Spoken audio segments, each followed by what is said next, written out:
Hello, hi. ഞാൻ നിങ്ങളുടെ അൻഹാസ് ആണ്, അൻഹാസ് അക്ബർ രായമരയ്ക്ക. ഇന്ന് കാരണം ഞാനിത് ഇന്നലെ വരാൻ ഉദ്ദേശിച്ച വീഡിയോ ആണ്. കാരണം എനിക്ക് ഇതിൻ്റെ ഒരു ക്ലിയർ പിക്ചർ കിട്ടിയിട്ടുണ്ടായിരുന്നില്ല. അപ്പോൾ കാരണം ഇന്നലെ പിന്നെ ഞാൻ കുറച്ച് ബിസി ആയിരുന്നു. അപ്പോൾ അതിൻ്റെ രീതിയിലാണ് എനിക്ക് വീഡിയോ ആയിട്ട് അങ്ങനെ വരാൻ പറ്റാതിരുന്നത്. പക്ഷേ ഇന്ന് ഞാൻ വരുന്നത്, ഇപ്പം നിങ്ങളെല്ലാവർക്കും അറിയാം, കാരണം യൂട്യൂബിൽ ഒരുവിധ ഫേമസ് ആണ് നമ്മുടെ ആക്ട്രസ് മറീന. എല്ലാവർക്കും ഫേമസ് ആണ് കാരണം യുദ്ധത്തെക്കുറിച്ചുള്ള അഭിപ്രായങ്ങൾ ചോദിച്ചതിൻ്റെ പേരിൽ. കാരണം വേറെ കുറേ പേരും അവരുടെ അഭിപ്രായ സ്വാതന്ത്ര്യം, അതായത് അവരങ്ങനെ ഒരു കാര്യം കാരണം ചോദ്യത്തിനനുസരിച്ച് ഉത്തരം പറഞ്ഞ് അതിൻ്റെ പേരിൽ കുറേ പേര് എയറിലാണ്. അങ്ങനെയാണ് ഞാൻ ആ വീഡിയോ പ്ലേ ചെയ്യുന്നത്. കാരണം ആ വീഡിയോ പ്ലേ ചെയ്യുന്നതിൽ ആ കുട്ടി പറയുന്നുണ്ട്, കാരണം നമ്മൾ അങ്ങോട്ടേക്ക് അറ്റാക്ക് ചെയ്ത് കുറെ ഭീകരരെ കൊന്നു. നമ്മൾ ഏറ്റവും കൂടുതൽ സന്തോഷിക്കുന്ന കാര്യമാണത്. അവിടുത്തെ സിവിലിയൻസിനെ ഒന്നും നമ്മൾ തൊട്ടിട്ടില്ല, അവരൊക്കെ പക്ക കെയറിങ്ങിൽ തന്നെ നമ്മൾ ചെയ്തിട്ടുള്ളത്. പക്ഷേ ആ നാറികൾ, ബുദ്ധിയില്ലാത്ത പന്നികൾ തിരിച്ചാക്രമിച്ചിട്ട് നമ്മുടെ ഇന്ത്യയിൽ എത്ര പേരെ, കുട്ടികളെ, ആൾക്കാരെ, സിവിലിയൻസിനെ അവരെ അറ്റാക്ക് ചെയ്തത്. കാരണം മിലിറ്ററീസിനെ അവർക്ക് തൊടാൻ പറ്റില്ല. അപ്പൊ അതുകൊണ്ട് അവര് ആ കലിപ്പ് തീർക്കുന്ന സാധാരണ ജനങ്ങളുടെ അടുത്താണ്. കാരണം ഒരു 4 മിനിറ്റ് ഉണ്ട് നമ്മളെ മെറീന പറയുന്ന വീഡിയോ ഉണ്ട്. എന്താണ് അവളോട് ചോദിച്ച ചോദ്യം, അവൾ എന്താണ് മറുപടി പറഞ്ഞത്, ഞാൻ അതൊന്ന് പ്ലേ ചെയ്യാട്ടോ. നിങ്ങൾ അതൊന്ന് കണ്ടു നോക്കുക. എന്നിട്ട് അതിനുശേഷം ഞാൻ വീണ്ടും നിങ്ങളോട് വന്ന് പറയാം. കാരണം അതിൽ കുറെ കാര്യങ്ങൾ എനിക്കും പറയാനുണ്ട്. കാരണം ഇപ്പൊ ആരാണെങ്കിലും ഒരുപാട് പേര് ഇപ്പൊ പ്രിസണിലുണ്ട്. അവരൊക്കെ അകത്തായിട്ടുള്ളത് സ്വതന്ത്രം. നമ്മുടെ അഭിപ്രായങ്ങളുണ്ടല്ലോ, ഒരാൾക്ക് ഒരു കാര്യത്തിനെ കുറിച്ച് അഭിപ്രായം പറയാം. ഇപ്പൊ എനിക്ക് പറയാം, നിങ്ങൾക്ക് പറയാം, ആർക്കും പറയാം. ഇപ്പോ ഒരു സിനിമയില് ആ ലൂസിഫറിലാവുന്നു നമ്മളെ ഇന്ദ്രിയത്ത് പറയുന്നുണ്ട് അസ്സലാമലൈക്കും എന്ന് പറഞ്ഞ സുഡാപ്പിയൊക്കെ കളയുന്നു. ഇപ്പൊ ആക്ച്വലി ഞാൻ അടക്കമുള്ള എൻ്റെ കുറെ സുഹൃത്തുക്കള് പക്ക സുഡാപ്പികളാണോ. എൻ്റെ നല്ലൊരു ഫ്രണ്ട് ഉണ്ട്, അവൾക്ക് പേടിയാണ് ഇപ്പോ തട്ടിട്ട്. കാരണം ഷി ഓൾസോ മുസ്ലിം, അവള് മുസ്ലിമാണ്. അവള് തട്ടിട്ട് പോകുമ്പോൾ ആൾക്കാരെ നോട്ടവും കാര്യങ്ങളും കാണുമ്പോൾ അവൾ എന്നോട് പറയുന്നുണ്ട്, എടാ ഇതെങ്ങനെയാണ് നമ്മുടെ നാട്ടിൽ നമ്മൾ ജീവിക്കുക. കാരണം നമ്മളൊന്നും ചെയ്തിട്ടല്ല. ബാക്കിയുള്ള ആൾക്കാർ എന്ത് കാര്യങ്ങൾ പറഞ്ഞാലും ചെയ്താലും അവര് ഒന്നും പറയില്ല. പക്ഷെ ചില ആൾക്കാര് സ്വന്തം അഭിപ്രായങ്ങൾ പറയുമ്പോൾ അവരെ നോക്കുക, മുസ്ലിം ആണോ, പേരെന്ത്, അത് വെച്ചിട്ടാണ്. അല്ലെങ്കിൽ മുസ്ലിം ആവണ്ട, വേറെ ആരെങ്കിലും, ഇപ്പൊ ക്രിസ്ത്യൻസ് ആണെങ്കിലും ഹിന്ദുസ് ആണെങ്കിലും അവരെന്ത് പറയുന്നു. കാരണം ഇപ്പൊ ഈ മെറീന സംസാരിച്ചത്, മെറീന എന്നല്ല ഒരുപാട് പേര് വേറെ ഉണ്ട്, അവരൊക്കെ സംസാരിച്ചത് സിവിലിയൻസ്. കാരണം നമ്മളവിടെ അറ്റാക്ക് ചെയ്ത് അവിടെ കുറെ മറ്റേ നാറികളുണ്ടല്ലോ, തീവ്രവാദികൾ, അവരെ കൊന്നേലല്ല നമ്മള് ഖേദം പ്രകടിപ്പിച്ചിട്ടില്ല. ഇപ്പൊ മെറീന ആണെങ്കിലും വേറെ ആരും ആണെങ്കിലും അവർക്ക് മിലിറ്ററീസിന് തിരിച്ചൊന്നും ചെയ്യാൻ പറ്റാത്തതുകൊണ്ട് അവരെ അറ്റാക്ക് ചെയ്യണത് നമ്മളെ നാട്ടിലെ മനുഷ്യന്മാരെയാണ്. അതായത് നമ്മള് കാശ്മീരിലും കാര്യങ്ങളും കുട്ടികളെ എല്ലാരെയാണ് അവര്. കാരണം നേരെ കാണുന്ന ആൾക്കാർ അവര് വെടിവെച്ച് കൊല്ലണം. മനുഷ്യത്വം ബുദ്ധിയും ജന്മത്തില്ലാത്ത ടീമാണ്. അതാണ് ആ കുട്ടി മെൻഷൻ ചെയ്തത്. കാരണം പിന്നെ ആ കുട്ടി പറയുന്നുണ്ട് അവർക്ക് ഫ്രണ്ട്സ്, പാകിസ്ഥാനി ഫ്രണ്ട്സ് ഉണ്ട്, അവരെങ്ങനെ ഒരു തോക്കെടുത്ത് നമുക്ക് വെടിവെച്ച് കൊല്ലാൻ പറ്റുമെന്ന്. കാരണം അതായത് അവരുദ്ദേശിച്ച സിവിലിയൻസിനെയാണ്, അല്ലാണ്ട് നമ്മൾ ഭീകരന്മാരെ ഒരിക്കലും പ്രൊട്ടക്ട് ചെയ്യണമെന്നല്ല നമ്മൾ ഉദ്ദേശിച്ചത്. ഞാൻ ആ വീഡിയോ ഒന്ന് പ്ലേ ചെയ്യാട്ടോ, ഒരു 4 മിനിറ്റ്. സോറി, അതൊന്ന് കണ്ടാൽ നിങ്ങൾക്ക് ഏകദേശം മനസ്സിലാവും. കഴിഞ്ഞ 2 ദിവസങ്ങളായിട്ട് ഞാൻ അത്യാവശ്യം എയറിലാണ്. അപ്പം എന്താ കാര്യം എന്ന് ചോദിച്ചു കഴിഞ്ഞാൽ കോണ്ടെക്സ്റ്റ് ഞാൻ പറയാം. ഞാൻ തൃപ്രയാർ ഒരു ഇനോഗ്രേഷന് പോയ സമയത്ത് ഒരു 1-2 ഓൺലൈൻ ചാനലുകൾ വന്നിട്ട് എൻ്റെ അടുത്ത് ഇങ്ങനെ സംസാരിച്ചപ്പം ഇന്തോ പാക് വാറിനെ പറ്റി സംസാരിച്ചു. ഒന്നാമത് അതൊരു വളരെ തിരക്കുള്ള ഒരു സ്പേസാണ്. അപ്പോൾ അതൊരു ഇൻ്റർവ്യൂ ഒന്നും ആയിരുന്നില്ല. എനിക്ക് ഒരുപാട് കാര്യങ്ങൾ എക്സ്പ്ലെയിൻ ചെയ്ത് പറയാനുള്ള ടൈം ഉണ്ടായിരുന്നില്ല. പിന്നെ പെട്ടെന്നൊരു ക്വസ്റ്റ്യൻ ചോദിക്കുമ്പോൾ നമ്മൾ റിഫ്ലെക്സ് ആയിട്ട് പറയുന്ന ഒരു ഉത്തരം ആയിരുന്നു അത്. അപ്പോൾ ഇന്ത്യ പാകിസ്ഥാന്റെ ഒരു യുദ്ധത്തിനെ കുറിച്ച് ചേച്ചിക്ക് എന്താണ് പറയാനുള്ളത്? നമ്മളിവിടെ 10 പേരെ കൊന്നിട്ട് അവിടെ പോയി 10 പേരെ കൊല്ലുന്നതിൽ എനിക്ക് അറിയില്ല അത് റൈറ്റ് ആണോ എന്നുള്ളത്. അത്രയും പെട്ടെന്ന് എനിക്കൊന്ന് അതോറിറ്റേറ്റീവ് ആയിട്ടുള്ള ആൾക്കാർ ഇപ്പോൾ പ്രൈം മിനിസ്റ്റർ ആണെങ്കിലും സംസാരിച്ച് കാര്യങ്ങൾ ഒത്തുതീർപ്പാക്കുക എന്നുള്ളത്. ആ വീഡിയോ നിങ്ങൾ കണ്ടാൽ അറിയാം, അതിൽ കൃത്യമായിട്ട് ഞാൻ പറയുന്നുണ്ട് ഇവിടെ ഒരു 10 പേരെ കൊന്നു, അവിടെ ഒരു 10 പേരെ കൊന്നു. അപ്പം എൻ്റെ മനസ്സിൽ ഞാൻ ഉദ്ദേശിക്കുന്നത് സിവിലിയൻസിനെയാണ്. അപ്പോൾ കുറേ പേര് എൻ്റെ അടുത്ത് ചോദിച്ചു അവിടെ 10 പേരെ കൊന്നത് ടെററിസ്റ്റിനെ അല്ലേ എന്ന്. അതെ, ടെററിസ്റ്റിനെയാണ്. പക്ഷെ ഞാൻ ഈ ടെററിസ്റ്റിനെ കൊന്നത് ശരിയായില്ല എന്ന് എവിടെയും മെൻഷൻ ചെയ്തിട്ടില്ല. നിങ്ങൾ ആ വീഡിയോ കാണുമ്പോൾ എനിക്ക് നിങ്ങളോട് 3 കാര്യങ്ങളോട് ചോദിക്കാനുള്ളത്. 1, ടെററിസ്റ്റിനെ അറ്റാക്ക് ചെയ്യുന്നത് മോശമാണെന്ന് ഞാൻ എവിടെയും പറഞ്ഞിട്ടില്ല. 2, ഇന്ത്യ ചെയ്തത് വളരെ മോശമാണെന്ന്, ഞാൻ ഇന്ത്യക്കെതിരെയാണെന്ന് ഞാൻ എവിടെയും സംസാരിച്ചിട്ടില്ല. 3-മത്തേത്, എനിക്ക് പാകിസ്ഥാനി സുഹൃത്തുക്കളുണ്ടെന്ന് പറഞ്ഞു.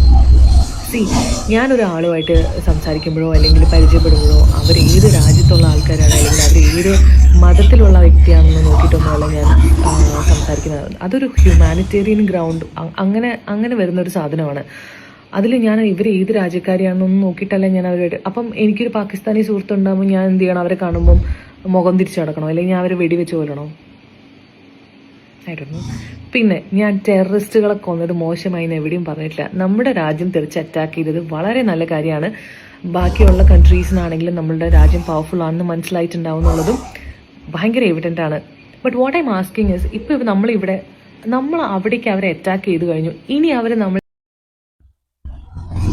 ഇപ്പൊ തൽക്കാലം ഞാൻ എല്ലാം കാണിക്കണില്ല, കാരണം നിങ്ങൾക്കും ബോറടിക്കും എനിക്കും ബോറടിക്കും. അതുകൊണ്ട് 2 മിനിറ്റ് ഞാൻ ജസ്റ്റ് ഒന്ന് പ്ലേ ചെയ്തിട്ടുണ്ട്.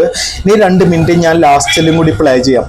കാരണം ഈ കുട്ടി പറയുന്നത് എന്താ വെച്ചാൽ സിവിലിയൻസ്, അതായത് നമ്മുടെ പോലെയുള്ള, നമ്മളിപ്പോൾ കേരളത്തിലായോണ്ട് കേരളത്തില് നമ്മൾ സേഫാണ് അവർക്ക്. പക്ഷേ പാകിസ്ഥാനിൽ, കാരണം പാകിസ്ഥാന്റെ ഭാഗമായ കാശ്മീരുണ്ട്. അവര് നോക്കുമ്പോൾ ഇന്ത്യയിലുള്ള കാശ്മീരിലുള്ള ആൾക്കാരെ, സാധാരണക്കാര് പുറത്തിറങ്ങി നിൽക്കുമ്പോൾ വെടിവെച്ച് സിമ്പിളായിട്ട് തീർക്കുകയാണ് ചെയ്യുന്നത്. ഷെല്ലാക്രമണത്തിൽ നമ്മുടെ എത്ര ജവാന്മാർ മരിച്ചിട്ടുണ്ട്. അവരെ ഭീകരന്മാരെ നമ്മൾ ടാർഗറ്റ് ചെയ്യുന്നുണ്ട്, നമ്മൾ തീർത്തിട്ടുണ്ട്. നമ്മളെ ഏറ്റവും സന്തോഷമാണ് അതിൽ. നമ്മൾ അതിൽ ഒരിക്കലും ഖേദം പ്രകടിപ്പിക്കുക അല്ലെങ്കിൽ സങ്കടപ്പെടുക അങ്ങനെ ഒന്നുമില്ല. നമ്മൾ ഉദ്ദേശിക്കുന്നത്, കാരണം നമ്മൾ അവിടേക്ക് അറ്റാക്ക് ചെയ്ത് നമ്മൾ തീർക്കുന്ന ഭീകരന്മാരെയാണ്. പക്ഷേ ആ നാറിയൽ ടാർഗറ്റ് ചെയ്യുന്ന സാധാരണക്കാരായ ജനങ്ങളെയാണ്. ഇപ്പോ അവള് മെറീന പറഞ്ഞു അവൾക്ക് പാകിസ്ഥാനി ഫ്രണ്ട്സ് ഉണ്ട്. ഇപ്പൊ പാകിസ്ഥാനി ഫ്രണ്ട്സ് ഉണ്ടെങ്കിൽ ഇവള് പറഞ്ഞ പോലെ നമുക്ക് ഇപ്പോ എനിക്കുണ്ട് പാകിസ്ഥാനി ഫ്രണ്ട്സ്. ഞാൻ ദുബായിൽ ബാങ്കിൽ ജോലി ചെയ്തിരുന്ന ആളാ. എനിക്ക് നല്ല ചങ്ക് പാകിസ്ഥാനി ഫ്രണ്ട്സ് എനിക്കുണ്ട്. ഇപ്പോ ഞാൻ അറിഞ്ഞതാണ്, ഓനിക്കറിയാലോ ഇപ്പോഴത്തെ അവസ്ഥ എന്താന്ന് നമ്മളെ നാട്ടില്. അതുകൊണ്ട് ദുബായിലെ എന്റെ ഫ്രണ്ടിനെ കണ്ടവൻ ചോദിച്ചു, എടാ അൻഹാസ് സേഫ് അല്ലേ, കുഴപ്പമൊന്നുമില്ലല്ലോ എന്ന്. ഞാൻ പറഞ്ഞു ഓൻ കേരളത്തിലാണ്, അവിടെ ചെന്നൊന്നും നിങ്ങളെ ആൾക്കാരൊന്നും തൊടാനേ നിൽക്കൂല എന്ന്. അപ്പൊ ഞാൻ ചോദിച്ചു, എടാ അതിനാണ് സുഖല്ലേ? കാരണം അവൻ പാകിസ്ഥാനിയാണ്. ഞങ്ങൾ അവിടെ ഒരു ഫാമിലി മാതിരി ഒരു ബാങ്കിൽ വർക്ക് ചെയ്യുമ്പോൾ അടിച്ചു പൊളിച്ച് പോയിരുന്ന ആൾക്കാരാണ്. ഇപ്പൊ പരസ്പരം സംസാരിക്കാൻ പേടിയാണ്. ഞങ്ങൾ അങ്ങോട്ടും ഇങ്ങോട്ടും മെസ്സേജും ഇല്ല, കോൾ ചെയ്യാൻ എന്തായാലും പറ്റില്ല. അത് പ്രത്യേകിച്ച് ഈ സമയത്ത് മെസ്സേജ് അയക്കാറേ ഞങ്ങളില്ല.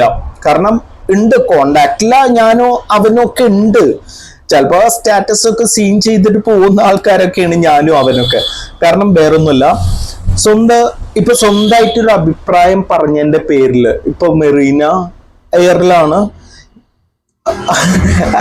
അവളെന്താ പറഞ്ഞത്? സിവിലിയൻസിനെയാണ് അറ്റാക്ക് ചെയ്യുന്നത്. അതിലാണ് അവള് ഖേദം പ്രകടിപ്പിച്ച്. കാരണം സിവിലിയൻസ് നമ്മൾ അറ്റാക്ക് ചെയ്യുന്നല്ല, അവര് പാകിസ്ഥാനി ആർമി അവര് ടാർഗറ്റ് ചെയ്യുന്നത് നമ്മുടെ സിവിലിയൻസിനെയാണ്. നമ്മുടെ ആൾക്കാരിൽ 15 ടോട്ടൽ 20 അബൌവ് ചിലപ്പോ ആൾക്കാര് മരിച്ചു പോയിട്ടുണ്ടാവും. നമ്മളെ ജവാന്മാര് മരിച്ചു പോയിട്ടുണ്ടാവും. ഇവരൊക്കെ സിവിലിയൻ, ഓക്കെ, ആർമി, സിവിലിയൻസ്, ഇവരൊക്കെ നമുക്ക് വേണ്ടപ്പെട്ട ആൾക്കാർ നമ്മൾ വിട്ടു പോകുന്ന. അല്ലാണ്ട് അവളെ ഒസാമ ബിൻ ലാദന്റെ ടീമൊന്നും ചത്തയില് നമുക്ക് ഒരു കുഴപ്പമില്ല, നമുക്ക് സന്തോഷമേ ഉള്ളൂ. നാറികൾ ഇങ്ങനെയുള്ള പണ്ടാറങ്ങട്ടെ. പക്ഷെ അവര് തിരിച്ച് ചെയ്യുമ്പോൾ നമ്മൾക്ക് കുറച്ച് പണി കൂടുതലാണ്. ഞാൻ ബാക്കി ആ 2 മിനിറ്റ്, ലാസ്റ്റത്തെ 2 മിനിറ്റും കൂടി പ്ലേ ചെയ്യാട്ടോ.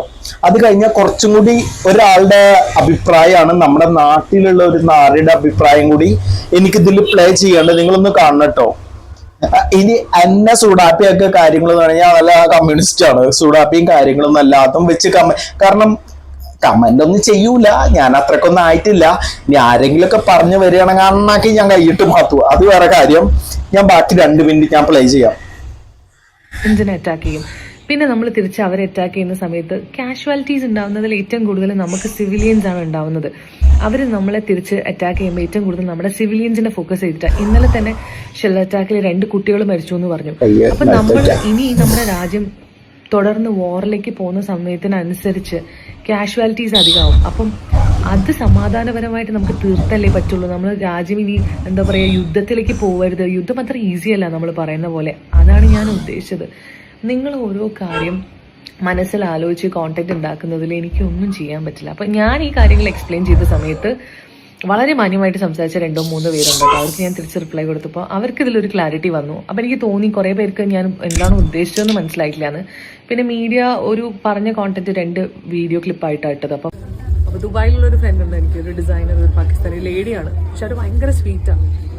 അപ്പോൾ പാകിസ്ഥാനോട് എതിർപ്പെന്ന് പറഞ്ഞാൽ നമുക്ക് അങ്ങനെ പേഴ്സണലി ഒക്കെ വന്നു കഴിഞ്ഞാലും നമ്മൾ എല്ലാം ഭയങ്കര പേഴ്സണലി ഇമോഷണലിയാണ് കാണുന്നത്. ബട്ട് ശരിയാണ്, ആ രീതിയിൽ പറയുകയാണെന്നുണ്ടെങ്കിൽ അത് ഗവൺമെന്റ് എടുക്കുന്ന തീരുമാനമല്ലേ. അതിലും വലിയതായിട്ട് ഒരു എക്സ്പ്ലനേഷൻ ഒന്നും കൊടുക്കാൻ പറ്റിയൊരു വീഡിയോ അല്ലല്ലോ. അപ്പോൾ ചിലപ്പോൾ ക്ലാരിറ്റി പ്രശ്നമായിരിക്കാം. So I never supported terrorism. ഞാൻ ഒരിക്കലും ഇന്ത്യക്കെതിരെ സംസാരിച്ചിട്ട് ഞാൻ ഇല്ല. പിന്നെ സുഹൃത്തുക്കൾ പാകിസ്ഥാനിലോ അമേരിക്കയിലോ എവിടെ ഉണ്ടാണെന്നുണ്ടെങ്കിലും അതൊരു ഹ്യൂമാനിറ്റേറിയൻ സാധനമാണ്. അതിനെ ജഡ്ജ് ചെയ്യുന്നത് ശരിയാണെന്ന് എനിക്ക് തോന്നുന്നില്ല. പിന്നെ പിന്നെ ഒരുപാട് ആൾക്കാർ ഓൺലൈനിൽ എന്നെ ചീത്ത വിളിച്ച് മെസ്സേജ് അയക്കുന്നുണ്ട്. അപ്പം തിരിച്ച് തെറി പറയുമ്പോൾ തിരിച്ച് തെറി പറയാന്നുള്ളത് എൻ്റെ സിസ്റ്റത്തിലില്ല. അതൊരു ശരിയായ കാര്യമാണെന്ന് എനിക്ക് തോന്നുന്നില്ല. നിങ്ങൾക്ക് എന്തെങ്കിലും പറയാണ്ടെങ്കിൽ നിങ്ങൾ പറഞ്ഞു. ഐ റിയലി ഡോണ്ട് കെയർ എന്ന് ഞാൻ പറയുന്നില്ല. ബട്ട് എനിക്കതിൽ തിരിച്ചൊരു കമൻറ്റും പറയാനില്ല. പിന്നെ ഇത്രയും കാര്യങ്ങൾ എനിക്കൊരു ക്ലാരിറ്റി വരുത്തണം എന്നുണ്ടായിരുന്നു. ഇനി എന്തെങ്കിലും ഫെർദർ നിങ്ങൾക്ക് ഡൗട്ട്സ് ഉണ്ടെങ്കിൽ നിങ്ങൾ ആ വീഡിയോ ഒന്നുകൂടെ കണ്ടു നോക്കിക്കഴിഞ്ഞാൽ നിങ്ങൾക്ക് കുറച്ചുകൂടെ കാര്യങ്ങൾ മനസ്സിലാവും. പിന്നെ ഏതൊരു ചേച്ചി പറഞ്ഞു 2 തന്തയ്ക്ക് പറഞ്ഞു. ശരിക്കും 2 തന്തയ്ക്ക് പറക്കുന്നത് ടെക്നിക്കലി പോസിബിൾ അല്ല എന്നാണ് എൻ്റെ ഒരു ഇത്. അപ്പോൾ താങ്ക് യു. ഓക്കെ, ആ കുട്ടിയുടെ അഭിപ്രായമാണ് പറഞ്ഞത്. കാരണം ഇപ്പോ ചിലവരുണ്ടല്ലോ, കാരണം ഒരു പ്രത്യേക മതവിഭാഗമാണ് സ്വന്തം അഭിപ്രായം പ്രകടിപ്പിക്കുന്നതെങ്കിൽ അവര് ദേശവിരുദ്ധരും രാജ്യദ്രോഹികളും സുഡാപ്പികളും ഒക്കെ ആക്കുന്ന ഇപ്പോഴത്തെ ജനറേഷൻ അല്ല, ഒരു പ്രത്യേക വിഭാഗത്തിന് വേണ്ടിയിട്ടാണ് ഈ വീഡിയോ, ഈ റിയാക്ഷൻ ആയിട്ട് ഞാൻ വന്നത്. കാരണം ഈ 4 മിനിറ്റ് വീഡിയോയില് മെറീന പറഞ്ഞ കാര്യങ്ങള്, കാരണം മാനസികപരമായ കാര്യങ്ങളാണ് ആ കുട്ടി എക്സ്പ്ലെയിൻ ചെയ്തിട്ടുള്ളത്. ഇപ്പോ എന്റെ ഫ്രണ്ട് ആണെങ്കിലും അവിടെ അന്വേഷിച്ചത് അന്നാസ് ഓക്കെ അല്ലേ. അപ്പൊ ഞാൻ ചോദിച്ചു, എടാ അവൻ ഓക്കെ അല്ലേ? അപ്പൊ അവന് കുഴപ്പമൊന്നുമില്ല, അവന്റെ ഫാമിലിയൊക്കെ സേഫ് ആണ്, അവർക്ക് കുഴപ്പമൊന്നുമില്ല. മാനസികപരമായ കാര്യങ്ങൾ, കാരണം ഓക്കെ പൊളിറ്റിക്കലി നമ്മൾ അത്ര ഞാനൊന്ന് ആക്റ്റീവ് അല്ല, പക്ഷെ ഇന്ത്യ എന്ന രാജ്യത്തിന്റെ വികാരം ശരിക്കും ചങ്കി കൊണ്ടെടുക്കുന്നവരാണ് ഞാനൊക്കെ. കാരണം ആഫ്റ്റർ ഓൾ നമ്മളൊക്കെ ഇന്ത്യൻസ് ആണ്. നമ്മളെ ബച്ചകളെ പോലെ പാകിസ്ഥാനി ടീമൊന്നും നമ്മൾ പറയുന്നില്ല, അവരെ സപ്പോർട്ട് ചെയ്യണില്ല. പക്ഷേ ഇപ്പോഴും ഞാൻ പറയുന്നു, മുന്നത്തെ ഒരു വീഡിയോയിൽ ഞാൻ പറയുന്നുണ്ട്, ഞാൻ ഒരിക്കലും യുദ്ധത്തിന് സപ്പോർട്ടല്ല. യുദ്ധം നല്ല രീതിയിൽ അവസാനിപ്പിക്കുകയാണെങ്കിൽ, കാരണം ഇതിൽ നഷ്ടപ്പെടുന്ന കുറെ ഭീകരർ അവിടെ ചാവുന്ന, കുറെ സാധാരണക്കാർ നമ്മളെ നാട്ടിൽ ചാവുന്ന. കാരണം അത്രയും ആറികൾക്ക് കണ്ണി ചോരല്ല, അവര് കൊല്ലുകയാണ്. അത് വേണ്ടെന്ന് വെക്കാന് ഇപ്പൊ മെറീനയും ഇപ്പൊ ഞാനാണെങ്കിലും എല്ലാരും, ഒരുവിധം എല്ലാരും, കാരണം യുദ്ധഭ്രാന്തന്മാരുണ്ട്, യുദ്ധം ചെയ്ത് നശിപ്പിച്ച് നാറാണക്കല്ലെടുക്കണം, ഒക്കെ ചെയ്യാം. പക്ഷേ ഇതിൽ നഷ്ടപ്പെടുന്നത് കുറെ നമ്മളെ മിലിറ്ററി ജവാന്മാരെ ജീവൻ പോകുന്നുണ്ട്, കുറെ സിവിലിയൻസ്, കുറെ സാധാരണക്കാരെ ജീവൻ പോകുന്നുണ്ട്. ആ നാട്ടിലെ കുറെ പാകിസ്ഥാനി ഭീകരര് മരിക്കുന്നുണ്ട്, അതിൽ സന്തോഷമുള്ളൂ, ഖേദം പ്രകടിപ്പിക്കുന്നില്ല. ഒരു മുസ്ലിമും അതിൽ ഖേദം പ്രകടിപ്പിക്കില്ല. ഇപ്പോ നമ്മള് 2-3 കേസൊക്കെ വന്നത് കാരണം അവരവരുടെ അഭിപ്രായങ്ങള്, കാരണം ഈ ഓൺലൈൻ മാപ്രകളോടൊന്നും പറഞ്ഞിട്ട് കാര്യമില്ല കേട്ടോ, ഇങ്ങനത്തെ കൊനസ്റ്റ് ചോദ്യങ്ങൾ. കാരണം ചിലപ്പോ മെറീന അവിടെ തിരക്കിലും കാര്യങ്ങളിലൊക്കെ ആയിരിക്കും അവള് പറയുന്നുണ്ടല്ലോ, ആ തിരക്കിന്റെ ഇടയിലൊക്കെ എങ്ങനെയെങ്കിലും ഇതൊന്ന് അവസാനിപ്പിച്ച് പെട്ടെന്ന് പോകാന്ന രീതിയിൽ പെട്ടെന്ന് മറുപടി കൊടുക്കുകയാണെങ്കിൽ, ഇപ്പൊ മെറീന എന്താ രാജ്യദ്രോഹിയാണ് കാര്യങ്ങളാണ്. ഞാൻ ഓക്കെ ഇതൊക്കെ പറഞ്ഞപ്പോഴാണ് ഞാൻ ഒരു വീഡിയോ കൂടി നിങ്ങളെ കാണിക്കാം. അയാളുടെ അഭിപ്രായമാണ് പറഞ്ഞത്. 1 മിനിറ്റ് കേട്ടോ, കോമഡിയാണ്.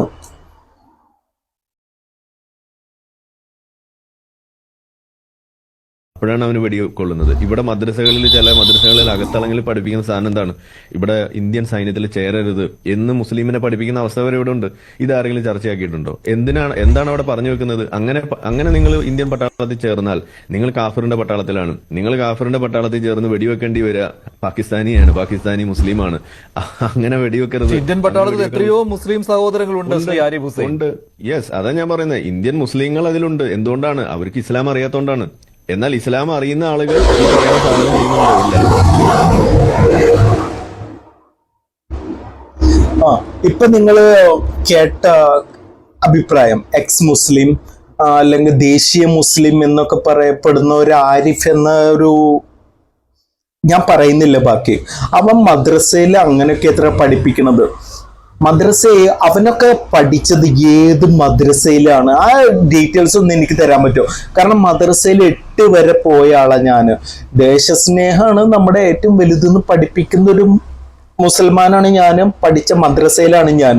ഇയാള് പറയണ വെടലത്തരങ്ങൾ ഒന്നുമല്ല മദ്രസയിൽ. കാരണം നമുക്കെതിരെ ഇപ്പൊ ഈ വെറി പൂണ്ട് നടക്കുന്ന കുറെ ആൾക്കാർ കേൾക്കുന്ന ഇമാതിരി വൃത്തികെട്ട വിവരം കെട്ട പരനാറിയുടെ വാക്കുകളാവുമ്പോ അത് എത്രത്തോളം ബാക്കിയുള്ള ഒരു എഫക്ട് ചെയ്യുന്നു എന്നാണ് ഞാൻ നിങ്ങളോട് പറയാൻ ഉദ്ദേശിക്കുന്നത്. കാരണം ഇയാൾ പറഞ്ഞ പോലെ ഒന്നും മദ്രസയിൽ, കാരണം ഞാൻ 8 വരെ പഠിച്ച മദ്രസയിൽ അതില്ല. എനിക്കൊരു സംശയം എന്താണെന്ന് വെച്ചാൽ ഇയാള് പഠിച്ചിരിക്കാൻ വഴിയില്ല. കാരണം എക്സ് മുസ്ലിം ദേശീയ മുസ്ലിം ആണല്ലോ. ഇയാള് ആ മദ്രസയിൽ ഞാൻ ചെല്ലാം, ആ അഡ്രസ്സും ഡീറ്റെയിൽസും പറയണമെങ്കിൽ ഞാൻ ചെന്ന് ആ മദ്രസ ആ ഡീറ്റെയിൽസ് പറയുന്ന കാര്യങ്ങൾ ഞാൻ കേൾക്കാം. കാരണം ഞാനൊരു മുസ്ലിമാണ്, മദ്രസയിൽ പോയിട്ടുള്ള ആളാണ്. പക്ഷെ ഇജാതി വെടലത്തരം ഞാൻ പലതിനും റിയാക്ട് ചെയ്തിട്ടുണ്ടെങ്കിലും ഇജാതി മൂഞ്ചിയ വെടലത്തരം ഞാൻ എന്റെ ജീവിതത്തിൽ കേട്ടിട്ടില്ല. അപ്പോ എന്താ കാര്യം എന്ന് വെച്ചാൽ ഓരോരുത്തരുടെ അഭിപ്രായങ്ങളാണ് പറയുന്നത്. അപ്പൊ ചിലവര് കേട്ട ചോദ്യങ്ങൾക്ക് ഉത്തരം എന്ന രീതിയിലും ഇപ്പൊ ഞാൻ കുറച്ച് മുന്നേ കൊടുക്കുന്ന വീഡിയോസിൽ ആ പെൺകുട്ടി ഉത്തരം പറയുന്നുണ്ട്. അങ്ങനെ തന്നെ ഒരുപാട് പേരെ വീഡിയോയിലും കാര്യങ്ങളൊക്കെ ഇപ്പൊ റെയ്ഡ് നടക്കുന്നുണ്ട്. അതൊക്കെ സ്വന്തം അഭിപ്രായ സ്വാതന്ത്ര്യങ്ങളാണ് എന്ന് കരുതി ഇപ്പൊ പറഞ്ഞ ഈ എക്സ് മുസ്ലിം ഇയാള് പറഞ്ഞ ഈ കാര്യത്തിനും കേസ് എടുക്കണ്ടേ? കാരണം ഇല്ലാത്ത കാര്യമല്ല ഇയാള് പറഞ്ഞിട്ടുള്ളത്. അപ്പൊ ഞാൻ എന്താ പറഞ്ഞ വെച്ചാല് അഭിപ്രായ സ്വാതന്ത്ര്യം എല്ലാവർക്കും ഉണ്ട്, എല്ലാരും അത് പറയുകയും ചെയ്യും. പക്ഷെ ഇജാതി ഞാൻ പറഞ്ഞ ഒരു പക്കാ വെടലത്തരം എന്റെ ലൈഫിൽ ഞാൻ കേട്ടിട്ടില്ല ഇയാള് പറഞ്ഞ പോലെ. എല്ലാരും എനിക്കൊന്നേ പറയാനുള്ള, യുദ്ധം നല്ലതിനല്ല, ഒരു കാലത്തും യുദ്ധത്തിന് ഒരാളും സപ്പോർട്ട് ചെയ്യുന്നില്ല. ഇപ്പോഴും പറയുന്നത് യുദ്ധം കാരണം നമ്മളെ എഫക്ട് ചെയ്യും, നമ്മളല്ല സാധാരണ ജനങ്ങള് ക്രൂശിക്കപ്പെടുന്നത്. ഭീകരരല്ല, അവര് ചാവന്നെ ചെയ്യും, അവരെ കൊല്ലുന്നെ ചെയ്യും. പക്ഷേ അവിടുന്ന് തിരിച്ച് അറ്റാക്ക് ചെയ്യുന്ന സിവിലിയൻസ് ആണ് മരിച്ചു പോകുന്നത്. ആ ഒരൊറ്റ കാര്യം മാത്രമാണ് ഞാനും മനസ്സിലുണ്ട്, എൻ്റെ സുഹൃത്തുക്കൾക്കും മനസ്സിലുണ്ട്. ഇപ്പൊ നമ്മളെ ആക്ട്രസ് മറീന ആണെങ്കിലും ഓളും പറഞ്ഞ കാര്യം എന്താ വെച്ചാൽ സിവിലിയൻസിനെ അറ്റാക്ക് ചെയ്യുന്ന കാര്യമാണ്. കാരണം ആ കുട്ടി ഒരിക്കലും ടെററിസ്റ്റുകളെ കൊന്നത് സങ്കടമാണെന്നോ കാര്യങ്ങളൊന്നും ഒന്നും പറഞ്ഞിട്ടില്ല. ഒരു മുസ്ലിമും പറയില്ല, ഞാനാണെങ്കിലും പറയാം. ഞാൻ ഇത്ര നേരത്തെ സംസാരിച്ച് ഞാൻ പറഞ്ഞല്ലോ പന്നികൾ ചാവണം. പക്ഷേ ആ നാടുകൾ ടാർഗറ്റ് ചെയ്യുന്നത് നമ്മുടെ നാട്ടിലെ പാവപ്പെട്ട ജനങ്ങളെയാണ്. പിന്നെന്താ ഇപ്പൊ തൽക്കാലം ഞാൻ കൂടുതല് ഈ വീഡിയോ ആയിട്ട് വരാൻ കാരണം ഈ പരനാറി ഇപ്പൊ ലാസ്റ്റ് ഞാൻ റിയാക്ഷൻ ഇട്ടല്ലോ, അവന്റെ വീഡിയോ കേട്ടോണ്ട് മാത്രമാണ്. കാരണം ജന്മത്ത് മദ്രസയിൽ പോയിട്ടില്ലാത്ത ഒരുത്തന്റെ വർത്താനാണത്. ഇങ്ങനത്തെ എന്റെ കൂട്ടുകാരൻ ഞാൻ ഇന്നലെ ഇട്ട വീഡിയോയിലുണ്ട്, ഓന് മിലിറ്ററിയിലാണ്, ഓന് അവിടെ ജോലി ചെയ്യുന്നുണ്ട് മിലിറ്ററിയിൽ, നമ്മുടെ രാജ്യത്തിന് വേണ്ടിയിട്ട് നിൽക്കുന്നുണ്ട്. ഓൻ മുസ്ലിമാണ് എന്ന് കരുതിയിട്ട് അല്ല, ഇങ്ങനത്തെ ഓരോ വെടലത്തരങ്ങൾ പറയുന്ന ആൾക്കാരാണ് നമ്മളെ പൊസിഷനിൽ ഇരിക്കുമ്പോ അയാളെ ഫോളോ ചെയ്യുന്ന ആൾക്കാർക്ക് എന്തോരം വിഷമാണ് ഇയാള് ഗ്ലാസ്സിൽ വെള്ളം പോലെ ഒഴിച്ചു കൊടുക്കണമെന്ന് മാത്രം നിങ്ങൾ ചിന്തിച്ചാൽ മതി. എന്താണെങ്കിലും ഇന്നത്രയൊക്കെ തന്നെയുള്ളൂ. എന്താണെങ്കിലും എല്ലാവരും മനസ്സിലാക്കണം, ഒരു മുസ്ലിമും കേരളത്തിൽ ഇന്ത്യയിലെ മുസ്ലിമും പാകിസ്ഥാന്റെ കൂടെ അല്ല. പിന്നെ ഒറ്റിക്കൊടുത്തവരും നമ്മളെ രഹസ്യങ്ങൾ പരസ്യപ്പെടുത്തിയവരും വേറൊരു വിഭാഗമാണ്. അതിന്റെ ലിസ്റ്റൊക്കെ ഓൾറെഡി ഗൂഗിളിലും ഫേസ്ബുക്കിലൊക്കെ ഉണ്ട് ഓൾറെഡി. അതിലൊന്നും മുസ്ലിങ്ങളെ പേരില്ല. ഞാൻ പറയുന്നില്ല ബാക്കി കാര്യങ്ങള് നിങ്ങൾ ചിന്തിക്ക്. യുദ്ധം വേണോ വേണ്ടേ? ഞാൻ ഇപ്പോഴും പറയണോ വേണ്ടാന്നേ ഞാൻ പറയുള്ളൂ. അത് പാകിസ്ഥാനി തീവ്രവാദികൾ മരിക്കുന്നോണ്ടല്ല, സിവിലിയൻസ് മരിക്കുന്നോണ്ടാണ്, സാധാരണക്കാര് മരിക്കുന്നോണ്ട് മാത്രമാണ്. പിന്നെന്താ? അപ്പൊ ഇത്രയേ ഉള്ളൂ. ബൈ.